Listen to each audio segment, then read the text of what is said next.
Berjanjilah dalam diri masing-masing, jangan pernah meninggalkan subuh berjamaah ke masjid sampai akhir hayat kita. Karena janji Allah di surah Fussilat ayat 30, innal ladzina qalu rabbuna Allah tsumma istaqamu tatanazzalu alaihimul malaikatu alla takhafu wa la tahzanu wa abshiru bil jannati allati kuntum tu'adun. Bila dia istiqamah menjaga amalnya itu, maka kelak ketika mati para malaikat turun menghiburnya dan memperlihatkan sorga kepadanya. Yakinlah dengan janji Allah, yang penting amalkan dulu apa yang sudah kita ketahui.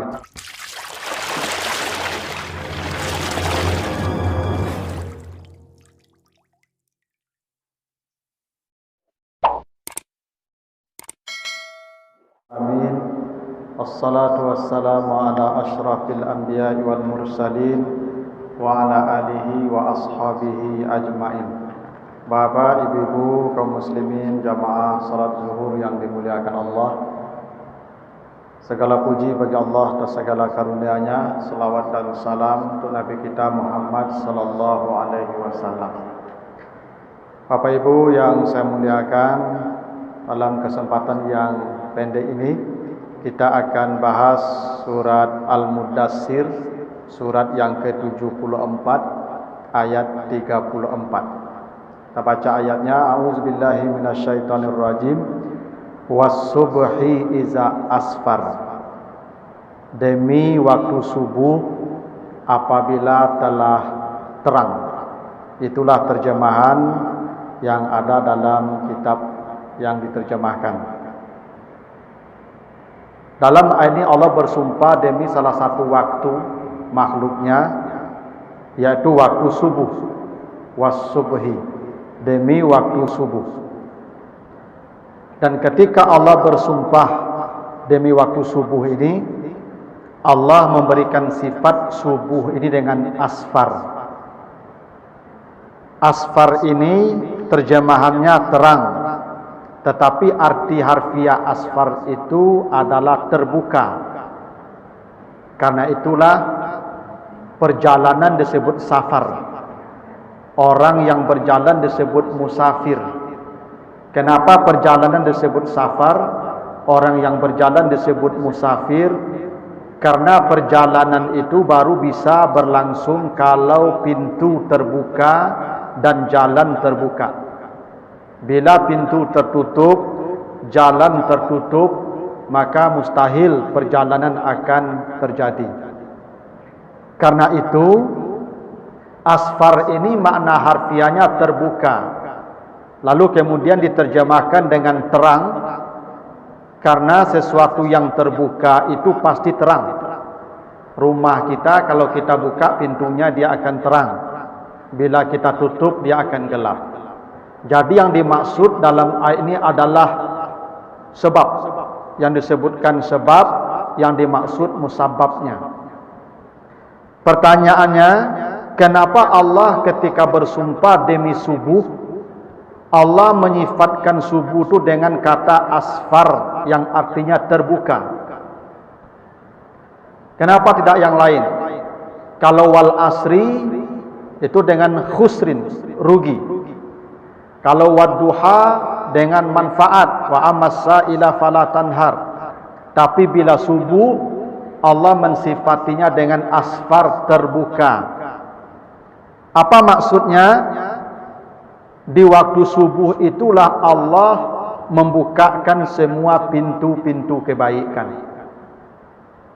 Kalau Bapak Ibu ingin memperoleh banyak kebaikan dalam hidup, baik dunia maupun akhirat, maka jangan pernah lewatkan bangun di waktu subuh. Seorang yang berdagang, kalau siang bangunnya, sulit rasanya perdagangannya akan maju. Seorang siswa atau mahasiswa, kalau ingin mendapatkan ilmu yang banyak, maka belajarlah di waktu subuh itu. Wajar kata Allah ketika Allah bersumpah demi waktu subuh, wal fajri, demi fajar. Apa jawaban sumpah Allah ketika bersumpah demi fajar? Hal fi zalika qasamun lizi hijr. Sesungguhnya yang demikian itu menjadi pelajaran bagi orang yang berakal. Kenapa waktu fajar dihubungkan dengan hijir akal? Akal manusia paling baik menerima informasi di waktu fajar, di waktu subuh. Maka kalau ada orang bangunnya siang, biasanya otaknya itu tidak terlalu cerdas. Perhatikanlah Bapak dan Ibu. Yang suka bangun siang itu tuh otaknya biasanya biasa-biasa saja. Yang biasa bangun pagi, apalagi menjelang subuh itu dia belajar, biasanya otaknya cerdas. Itu kenapa hubungannya al-fajar dengan hijir. Itu bukti di waktu subuh itu Allah membukakan pintu kebaikan bagi yang belajar. Orang kalau ingin sehat, maka hiruplah udara di waktu subuh. Karena itulah di surah At-Takwir ayat 18 Allah berfirman, "Was-subhi iza tanaffas." Demi waktu subuh apabila telah bernafas, tanafas. Kenapa waktu subuh dihubungkan dengan nafas? Karena di waktu subuh itu kualitas udara paling bagus untuk kita hirup. Orang yang bangun subuh itu oksigen yang akan dia konsumsi itu cukup baik, paling baik. Tapi kalau dia tidur sampai jam 7, subuhnya lewat, biasanya otaknya itu akan kekurangan oksigen. Itulah bukti betapa di waktu subuh itu Allah membukakan pintu-pintu kebaikan untuk manusia. Wajar Nabi pernah berdoa dalam hadis At-Tirmizi, Allahumma barik li ummati fi bukuriha. Ya Allah, berkahi umat saya yang bangun di waktu subuh. Kalau ada orang terlambat bangun, setelah subuh dia bangun, maka keberkahan hidupnya sudah hilang itu. Itulah kenapa Bapak dan Ibu, pahala salat yang paling besar subuh. Kenapa subuh yang paling besar pahalanya? Kata Allah, aqimis salata liduluki syamsi ila ghasaqil laili wa qur'anal fajri inna qur'anal fajri kana mashhuda. Karena salat yang di waktu fajar, salat subuh itu dipersaksikan oleh para malaikat. Dalam hadis riwayat Bukhari Muslim disebutkan, tajtami'u malaikatul laili wa malaikatun nahar fi salatil fajri. Malaikat malam dan malaikat siang berkumpulnya di waktu salat subuh. Malaikat siang yang sekarang menjaga kita, mencatat amal kita, di waktu subuh tadi dia turun. Dan malaikat malam yang menjaga kita, di waktu subuh itu dia naik. Itu kenapa salat subuh itu kata Allah mashhuda, dipersaksikan oleh para malaikat. Nah, dalam banyak hadis disebutkan Bapak Ibu, betapa waktu subuh ini waktu yang paling di mana Allah membukakan pintu-pintu kebaikan yang banyak untuk makhluknya, baik urusan dunianya maupun urusan akhiratnya. Mari kita lihat. Pertama, hadis Bukhari Muslim. Kata Nabi, rak'atal fajri khairum minad dunya wa ma fiha. Bila ada orang salat sunat 2 rakaat di waktu fajar, setelah azan subuh dia salat 2 rakaat sebelum salat subuh, maka kata Nabi dia telah memperoleh kebaikan lebih dari nilai dunia dan seisinya. Kumpulkan dunia ini semua isinya atas bawah. Andai ada yang bisa menilai dunia ini semua, tidak bisa menandingi pahala 2 rakaat di waktu fajar. Tapi syaratnya di waktu fajar. Kalau Bapak Ibu bangun 5:30, masih bisa salat sunat rawatib qabliyah selama matahari belum terbit, tapi nilainya tidak lagi seperti dunia dan seisinya. Saya tidak bisa bayangkan Bapak Ibu ya, kalau Pak Gubernur atau Pak Wali membuat pengumuman, semua orang yang salat sunat 2 rakaat setelah azan subuh mendapat 1 mobil baru Innova. Saya tidak bisa bayangkan seperti apa orang ke masjid itu Pak. Mungkin lalu di masjid orang sadar Pak. Ini dunia dan seisinya.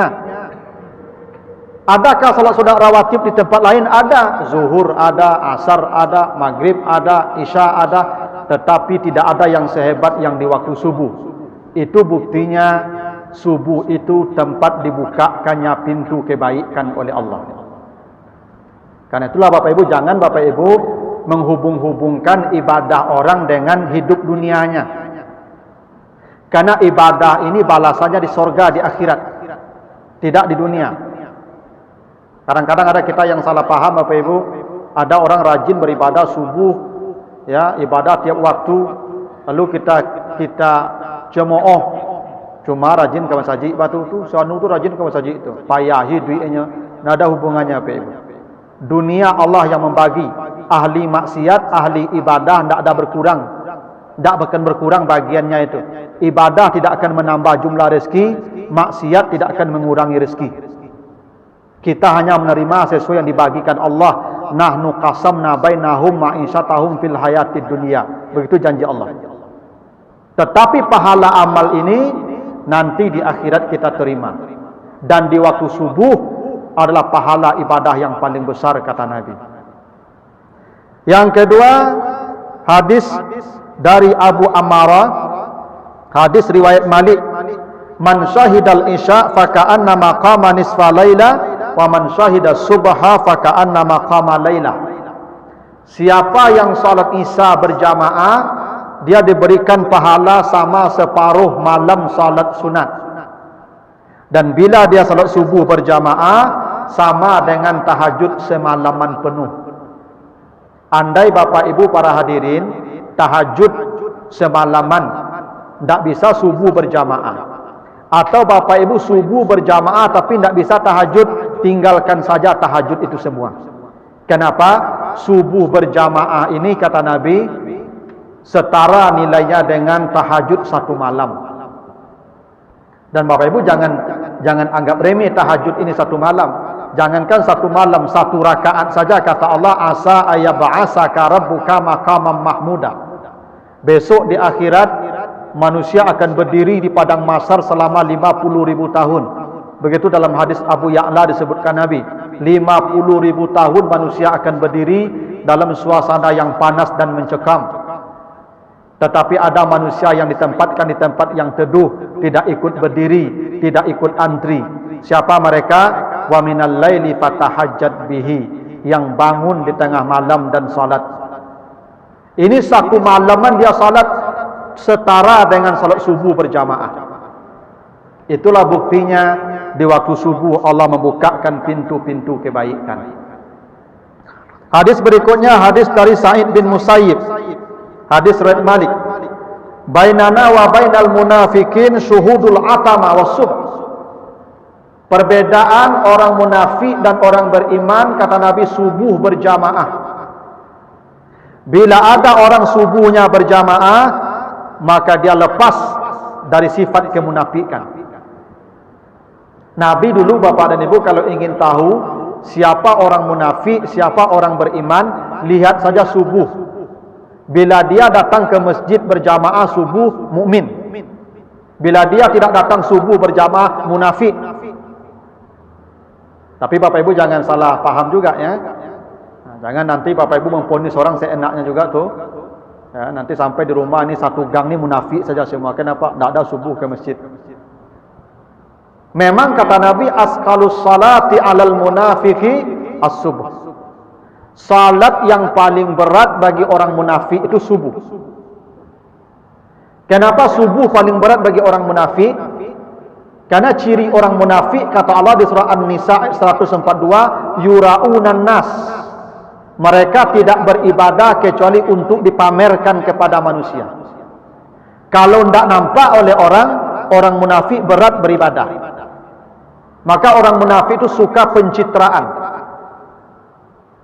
Kalau subuh kepada siapa mau dipamerkan Bapak Ibu? Orang masih tidur. Kalau zuhur, kalau asar, kalau maghrib, nampak di orang sakomplek kita pergi ke masjid. Kalau subuh tidak ada yang melihat. Karena itu kalau ada orang datang subuh berjamaah, pasti bukan orang munafik.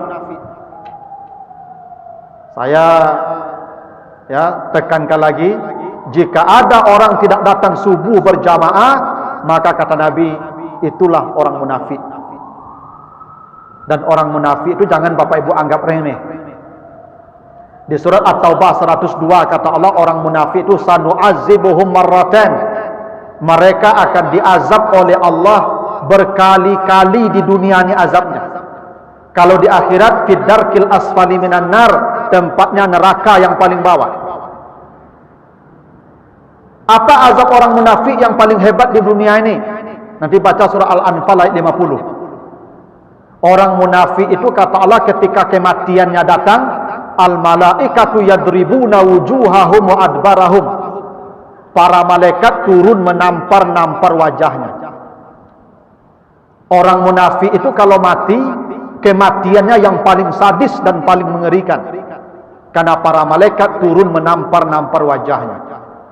Dan kata Nabi, kalau ingin selamat dari kemunafikan, subuh. Itu buktinya was-subhi iza asfar. Di waktu subuh itulah Allah membukakan pintu-pintu kebaikan yang banyak untuk manusia. Hadis berikutnya, hadis riwayat At-Tirmizi. Kata Nabi, basyiril masya'ini fi zulmi ilal masajid bin nuri tam yaumal qiyamah. Berikan kabar gembira kepada orang-orang yang berjalan dalam kegelapan malam menuju masjid untuk melaksanakan subuh berjamaah, bahwa merekalah yang akan paling terang cahayanya di akhirat kelak. Di akhirat itu macam-macam kondisi manusia Bapak Ibu. Ada yang dalam kegelapan, tapi manusia yang paling terang nanti menuju surga kata Nabi, mereka yang berjalan di kegelapan malam menuju masjid untuk melaksanakan salat subuh berjamaah. Itu kenapa Bapak Ibu kalau baca surah Al-Hadid, surat Al-Hadid ayat 12 dan 13, besok orang beriman itu kata Allah yang biasa menjaga salat subuh ini akan menuju surga itu dengan cepat, yas'a nuruhum baina aidihim ya wa aimanihim. Itu mereka berjalan menuju surga dengan kecepatan luar biasa, dengan cahaya yang terang benderang, sampai orang-orang munafik berteriak kepada mereka, lihatlah kepada kami wahai orang beriman, naktabis min nurikum, supaya kami bisa sedikit dapat cahaya karena kami berada dalam kegelapan. Itu bukti was-subhi iza asfar. Di waktu subuh ini Allah membukakan segala pintu kebaikan. Dalam hadis lain, hadis riwayat Muslim, Nabi menyebutkan la yalijan nar ahadun shalla qabla tulu'i syamsi wa qabla al-ghurub. Api neraka tidak akan menjilat orang yang menjaga subuh berjamaah dan asar berjamaah. Bila ada orang melaksanakan subuh berjamaah dan asar berjamaah, dia jaga itu amalnya, maka neraka tidak akan pernah menjilat tubuhnya. Itu bukti was-subhi iza asfar. Dan hadis terakhir kata Nabi, innakum satarawna rabbakum kama tarawna al-qamar lailatal badar. Kamu akan diberi kesempatan oleh Allah untuk melihat Allah seperti melihat bulan di malam purnama, tanpa sekat dan tanpa pembatas. Dan itu kebahagiaan yang tertinggi kelak di akhirat. Wujuhu yawma izin nadhirah ila rabbiha nazirah. Ketika dia diperkenankan melihat Allah. Siapakah yang diperkenankan melihat Allah itu secara langsung? Kata Nabi, orang-orang yang menjaga salat qabla tulu'i syamsi wa qabla al-ghurub, orang yang selalu menjaga salat subuh berjamaah dan asar berjamaah. Maka cukuplah ini menjadi dalil betapa Allah membukakan segala pintu kebaikan bagi manusia di waktu subuh, baik urusan dunianya, terutama lagi urusan akhiratnya. Karena itu para hadirin yang hadir hari ini, yang mendengar ceramah saya, berjanjilah dalam diri masing-masing, jangan pernah meninggalkan subuh berjamaah ke masjid sampai akhir hayat kita. Karena janji Allah di surah Fussilat ayat 30, innal ladzina qalu rabbuna Allah tsumma istaqamu tatanazzalu alaihimul malaikatu alla takhafu wa la tahzanu wa abshiru bil jannati allati kuntum tu'adun. Bila dia istiqamah menjaga amalnya itu, maka kelak ketika mati para malaikat turun menghiburnya dan memperlihatkan sorga kepadanya. Yakinlah dengan janji Allah. Yang penting amalkan dulu apa yang sudah kita ketahui. Mudah-mudahan ada manfaatnya. Lebih kurang mohon maaf. Assalamualaikum.